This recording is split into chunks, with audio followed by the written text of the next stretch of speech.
በሲናን ህይወት ውስጥ ከገባች ቀን ጀምሮ እንግዲህ የሲናን ህይወቱን እያመሰቃቀለችበት ነው የምትገኘው። አሁንም እንግዲህ አሁን ላይ ጄዳን መጀመሪያ ወደዛ ድርጅት ማለት ወደ ምግብ ቤቱ ከመጣች ቀን ጀምሮ የምግብ ቤቱ ኃላፊነት እና የምግብ ቤቱ ደግሞ ይሄ ዋናውንም ቦታውን ለመያዝ ነው የፈለገችው። ግን ደግሞ በሌላኛ መንገድ መግባት ነበረ አላማዋ።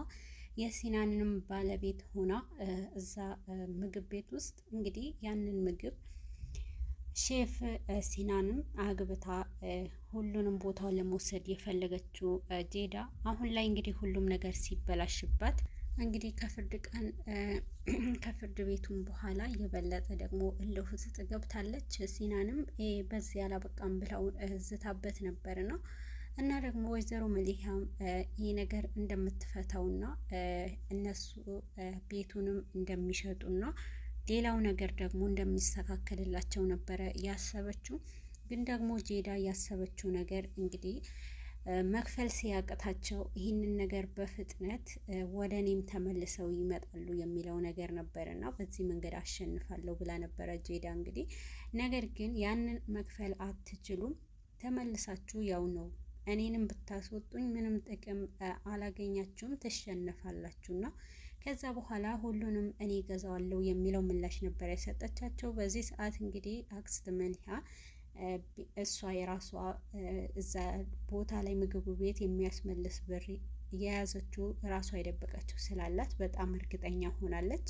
እንግዲህ ቤቱም እንደሚሸጥና ይሄ ነገር ደግሞ ጄዳ በመሀል ገብቼ ቤቱ ሲሸጥ እኔ ገባበታለሁ በሌላ ሰው ማስመስዬ ብላ ነበር ያሰበችው።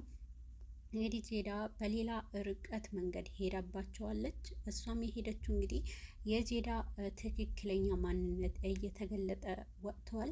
ጄዳ እንግዲህ ወይዘሮ መሊሃን ሲናንም ከነ ቤተሰቡ አንድ በአንድ እርምጃቸው በድብቅ እየተከታተለቻቸው ነው ያለችው። ቢሆንም ግን አክስት መሊሃ ይህንን ቤት እንደማትሸጠውና ነገሩ በራሷ ብር እንዳላት ስትደርስበት ነበረ እንግዲህ የበለጠ ትኩረቷ እነሱ ቤት ውስጥ እና ደግሞ በመኪናም ተደብቃ እየተመለከተች መውጫ መግቢያቸው ስትከታተል የነበረችው። እንግዲህ ጄዳ አሁን ላይ ወይዘሮ መሊሃም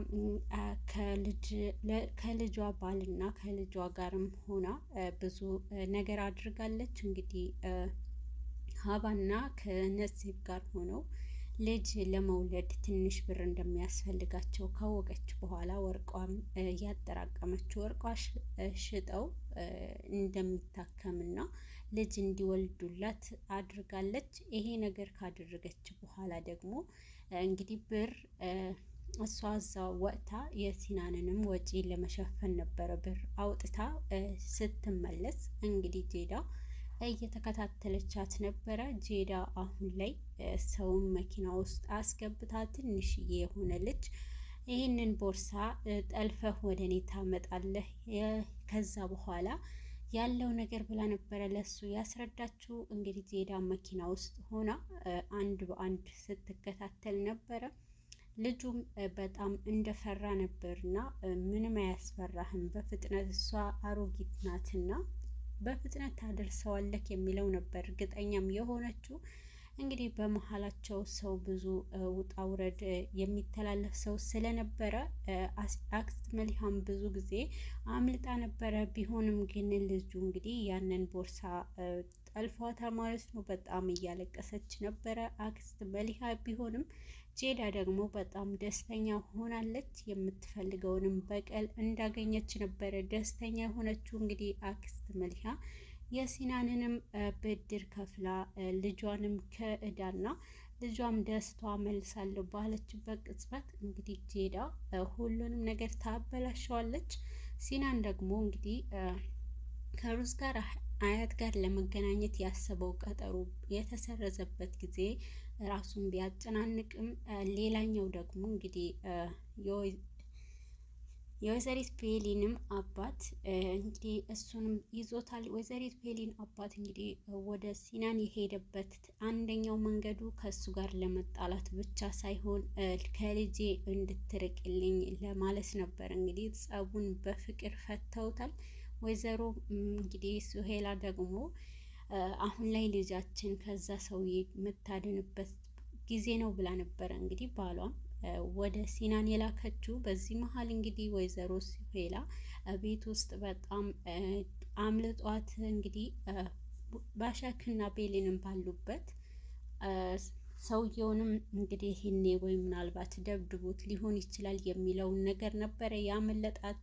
ምክንያቱም እንግዲህ ባሻክና ፔሊንም የሆድ ሆዳቸው ማውራት ስላልቻሉ በዚህ ሰዓት አሁን እናንተ ኮሽኮሻ ለምንድን ነው የምትንኮሻኮሹት የምትላቸው ጊዜ ነበርና ለምንድን ነው ከአባዬ ጋር የማትጨዋወችው ሂጂ እያለቻት ነበር። እንግዲህ ቤሊንም አየር እንደያዘችባቸው ነበርና በዚህ መሀል እንግዲህ እሱ የለምና እሱ ይሄን እየተደባደበ ነው በምትል ሰዓት ነበረ እንግዲህ ቤሊንም ከባድ ነገር የደነገጠችው። እንግዲህ ሲናንም አሁን ላይ ከአቶ ሪዛ ጋር በጣም ፍቅር ውስጥ ነው የገቡት። ማለት ቤተሰብነት ቅርርብነታቸው ባልጠበቁት መንገድ ነበረ የተቀራረቡት። እንግዲህ ሲናን አሁን ላይ አቶ ሪዛንም መያዝ ችለዋል።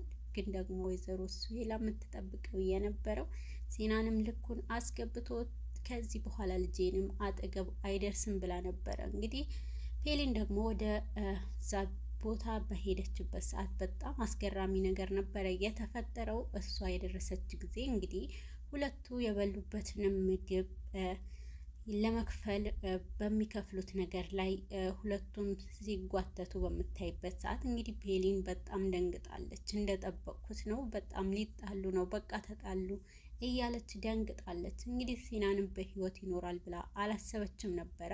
አባቷ የሆነ ነገር አድርጎታል የሚለው ነገር ነበርና አቶ ሪዛ ደግሞ እንግዲህ ለሲናን ደግሞ የባለፈውንም ህይወቱን ጠይቆታል።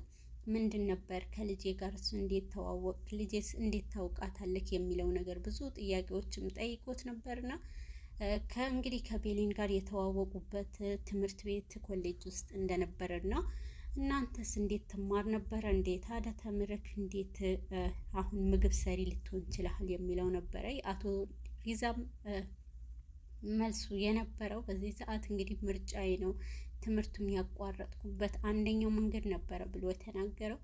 እንግዲህ በገዛ ልጁ ምክንያት እንደሆነ ሳያውቅም አቶ ሪዛ በመሀልም ለሴት ብለህ ነው ታዲያ ትምህርትን ያቋረጥከው ነው እና ደግሞ ቤተሰቦች ይሄን ሲሆን እንዴት ነው በቃ ይሄን እኮ በጣም ከባድ ሆኖባቸዋል የሚለው ምላሽ ነበረ እንግዲህ ለአቶ ሲናን የተናገረው። በዚህ መሀል እንግዲህ ነገሩ እንደዛ ነው፣ አሁን ላይ ግን ተፈቷል ብሏል።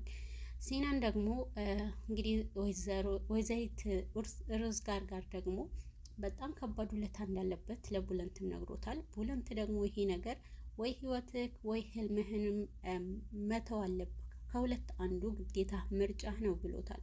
በዚህ ሰዓት እኔ በሁለቱም በጣም ተወዛግብ ያለው የሚለው ምላሽ ነበር እንግዲህ ሲናንም የመለሰው። ሲናን የተወዛገበበት አንደኛው መንገድ እንግዲህ ሩዝ ጋር ህልሙንም እንደሰጠችውና ሌላኛው ደግሞ ህይወቱ ሙሉ ያደረገችለት ፔሊን እንደሆነችና እና ደግሞ ፔሊንም በሆነ አጋጣሚ ስለኔና ስለ ሩዝ ጋር አንድ እውነት ከደረሰችበት ዳግመኛ እንዳላጣት የሚለው ነበረ የተናገረው።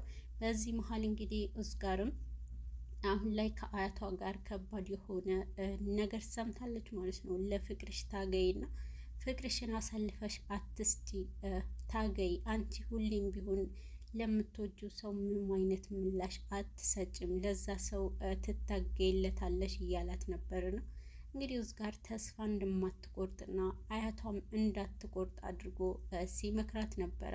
ሩዝ ጋር ከሌላው ጊዜ የበለጠ እንግዲህ ከሲናን ጋር እንደምትቀራረብና የበለጠ ደግሞ ያቺ ሴት ብሎ እንግዲህ እየጠራት የነበረችው ለፔሊንም ቦታ እንዳትሰጣት እንዳትተውላት አስጠንቅቆ ነግሯታል። ቢሆንም ግን እንግዲህ ሩዝ ጋር አሁን ላይ ከሲናን ምናልባት የሱ ምርጫ የሚዋደዱም ከሆነ ቀስ ብዬ ላውቅ እችላለሁ እና አንተ ምንም አታስብ ተወው እያለው ነበር። ሩዝ ጋርም ካሁን በኋላ እንግዲህ ከሱ አጠገብ እንዳይርቅ እንዳይቀርብ አድርጋለች። ሲናን ደግሞ ከአቶ ሪዛ ጋር በጣም ተስማምተዋል፣ ነገሩ አብቅተዋል ማለት ነው፣ አንቺ እንዳሰብሽው አይደለም ብለው እንግዲህ ለፔሊንም ነግረዋታል። ፔሊን ባላሰበችው እና ባልጠበቀችው መንገድ ደስተኛ እንደሆኑ ይነግሯታልና ነገር ግን እንግዲህ አቶ ሪዛና ሲናን። አቶ ሪዛ እንግዲህ ሲናን ከመጀመሪያ ጀምሮ ባይወደውም አሁን ግን በጣም እንደወደደውና ለልጅ ይንከባከባታል በጣም ጥሩ ልጅ ነው ብሎ ነበረ እንግዲህ የተሟገተው ከሚስቱ ጋር። ቢሆንም ግን ሲናን አንደኛው መንገድ ሲያመልጥ ሌላኛው መንገድ መጥቶበታል ማለት ነው። ምክንያቱም እንግዲህ አሁን ላይ አቶ ሪዛ ያላወቀው ከባድ የሆነው ሚስጥር የወይዘሪት ሮዝ ጋር እና የሲናን ጋብቻ እንግዲህ ከወይዘሪት እንግዲህ ከውዝ ጋር አያት ጋር ሊሰማ ነው ማለት ነው። ምክንያቱም አሁን ላይ አቶ ሪዛ እንግዲህ ወደ ውዝ ጋር አያት ቤት እንዲጠራ የፔሊን አባት ጥሩና ወደ እኔ እንዲመጣ አድርጉት ብሏል ማለት ነው። እንግዲህ ሮዝ ጋር አሁን ላይ ከባድ የሆነ የፔሊንንና የሲናንንም ፍቅር እንድታበላሽ እንግዲህ አያቷም መክሯታል። ቢሆንም ግን አሁን ላይ የውድድሩ ነገር በድብቅ ሰፕራይዝ አድርጓታል። ፔሊን ባልጠበቀችው መንገድ እዛ ውድድር ውስጥ እንደሚሄዱና ትኬትን ገዝቶላታል። እንግዲህ ፔሊን ለብዙ ቀናት ሳትተኛና በዚህ መልስ እየጠበቀች እየኖረች ግን ደግሞ በመጨረሻም ሁሉንም ነገር አብቅቷልና አንቺንም ማስደመም ፈልጌ ነው ብሏታል ማለት ነው። እንግዲህ አሁን ላይ ጄዳ እየሰረቀችውንም ብር እንግዲህ አክስት መሊሃንም በጣም እያስለቀሳት ነበረ። ምክንያቱም የልጇ የህይወትና በዚህ ሰዓት የእሱ ህይወት የምታድንበት ነገር ስለነበረ አሁን ላይ ሲናንም ከፔሊን ጋር ሆነው እንግዲህ ወደ ውድድሩ አምርተዋል። ባሻክ ደግሞ አንቺ ባሻክ እሱ ቡለንት ባል ሊሆንሽ አይችልም፣ ምርጫሽ ትክክል አይደለም ብላታለች አክስት ሱሄላ። በዚህ ሰዓት እንግዲህ ለምንድን ነው እንደዚህ አይነት ነገር የምትናገሪው? ልጅቷን አታወዛግቢ ስትላት ነበረ ማለት ነው። ልጅቷን ለምንድን ነው የምታወዛግቢያት እያለች ፔሊንም ለእናቷ በጣም ተቆጥታታለች። ቢሆንም ግን ምርጫዋ ትክክል አይደለም፣ ቡለንት የድሮ ሰው ነው፣ ምንም ነገር አያውቅም እያለቻት ነበረ። እንግዲህ ባሻክም አክስት ሱሄላ በተናገረችው ነገር ላይ ትክክል ናት፣ እሱ እኮ ምንም ነገር ከቲቪ ውጪ ምንም ነገር አይጠቀምም፣ አያውቅም፣ አያነብም፣ አይማርም እያለች እንግዲህ በቡለንት በጣም እንደተናደደችበት ስትናገር ነበረ። በመጨረሻም እንግዲህ ቡለንትና ባሻክ አሁንም እንደማይግባቡ ነው አክስት ሱሄላ የተናገረችው።